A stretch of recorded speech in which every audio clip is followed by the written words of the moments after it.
چلے آتے ہیں یارو زلزلہ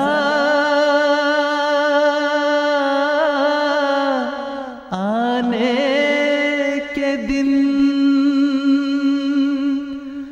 زلزلہ کیا اس جہاں سے کوچ کر جانے کے دن۔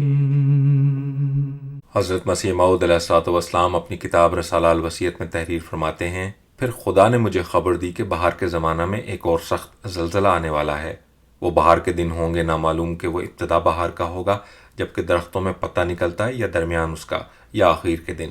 جیسا کہ الفاظ وحی الہی یہ ہیں،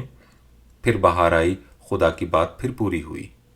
چونکہ پہلا زلزلہ بھی بہار کے ایام میں تھا، اس لیے خدا نے خبر دی کہ وہ دوسرا زلزلہ بھی بہار میں ہی آئے گا، اور چونکہ آخر جنوری میں بعض درختوں کا پتہ نکلنا شروع ہو جاتا ہے، اس لیے اسی مہینہ سے خوف کے دن شروع ہوں گے، اور غالباً مئی کے اخیر تک وہ دن رہیں گے۔ اور خدا نے فرمایا زلزلۃ الساعۃ، یعنی وہ زلزلہ قیامت کا نمونہ ہوگا، اور پھر فرمایا لَقَنُرِی آیَاتٍ وَنَهْدِئُم مَّا یُؤْمَرُونَ، یعنی تیرے لیے ہم نشان دکھلائیں گے اور جو عمارتیں بناتے جائیں گے ہم ان کو گراتے جائیں گے۔ اور پھر فرمایا بھونچال آیا اور شدت سے آیا، زمین تہو بالا کر دی، یعنی ایک سخت زلزلہ آئے گا اور زمین کو، یعنی زمین کے بعض حصوں کو زیر و زبر کر دے گا، جیسا کہ لوط کے زمانہ میں ہوا۔ اور پھر فرمایا انی مال افواجی آتی کا بغتتا،